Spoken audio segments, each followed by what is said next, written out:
For most of my early life, I only thought of escaping from all the world's hatred, ugliness, and violence. I did not end up Muslim. Something older, longer grew in me, a deep-rooted animism out of thousands of years that is difficult to articulate, but understood through chests and eyes of people and animals who know. Though I am not Muslim, for the longest I have privately knelt to pray, and I do face east, which from where I am right now takes me across the Atlantic Ocean and into Western Sahara and across the deserts of North Africa.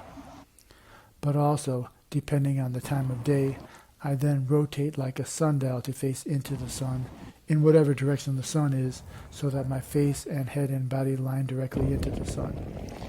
Even at night I will look first for the sun's reflection in the moon. The sun is the islands of God, the closest and most powerful I can know fleshly of God, through which almost all life we know of grows. When I die, I hope I end up in the sun. It's always warm there, a huge bright warm spot in the cold and star-blinking black blankness of space. Writer's thoughts are sometimes best at night, even if sometimes it takes a whole day just to complete one paragraph. But it's good.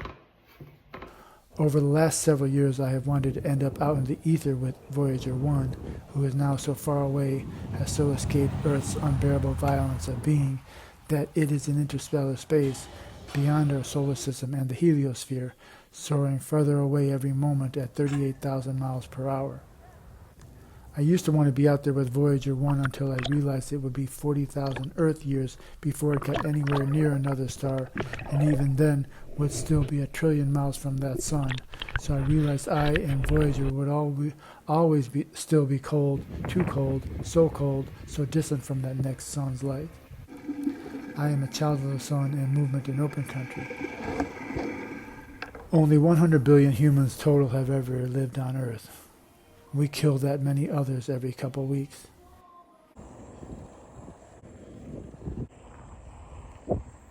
About to go for a night swim. I don't know if you saw that, but usually after a storm, it gets calm. I rode my bike. The sun fills my desert plainsman body, my nomad skin, muscles, bone, and blood. It works itself into my cells and energizes them into new life. When I sleep, I often travel into the shadow world, which has light and dark, and it's like lucid dreaming, even when it's not. When it's time to come back down into this world, that point of breaking through the atmospheric membrane of present consciousness, it's always painful in a flooding way that is hard to describe.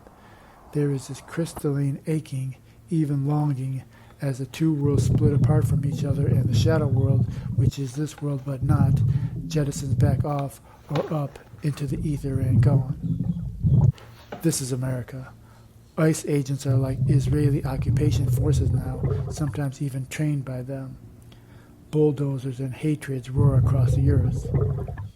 I am awestruck, usually speechless, by this living earth we live on and within, a place which we have no evidence exists anywhere else, amongst trillions of other planets. This living earth and the vast emptiness that everybody takes as disposable. Climate change. They didn't build these streets underwater. This is the ocean. All this is the ocean. See how it came up? Their perfect distraction will unalive us all. While a large number of people have been conditioned to hate others unlike them, our living earth has been plundered. Finally home. I am so tired. It's literally being cooked and burned alive. People are being squeezed everywhere. Wars conflagrate. Our children's health and future is entirely endangered. And Earth's last wild place is violated and torn up for billionaire corporations to laugh all the way to the bank, even as the sixth mass extinction bears down. Global overheating is no longer called just warming. It is expected to wipe out 6 billion people in the future. Remember that the climate of the Green Sahara grassland changed to desert exceptionally fast, over the course of 1 to 2 centuries.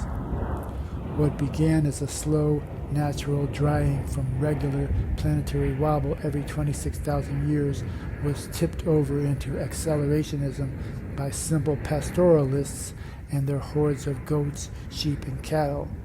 It blew the whole north of the African continent out. Catastrophic changes can tip over suddenly, happen so quickly and drastically. This one, our time, is entirely human forced and was entirely avoidable. We could have had another 10,000 years, at least.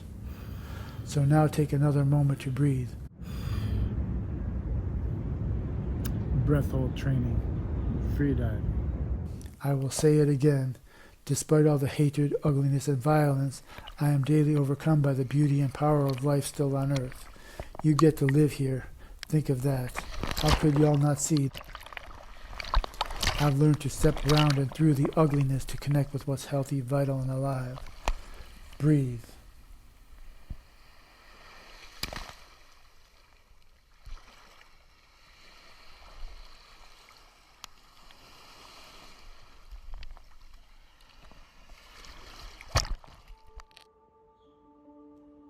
Voyager 1 is about to cross one of the most remarkable distance milestones in the history of space exploration. By late 2026,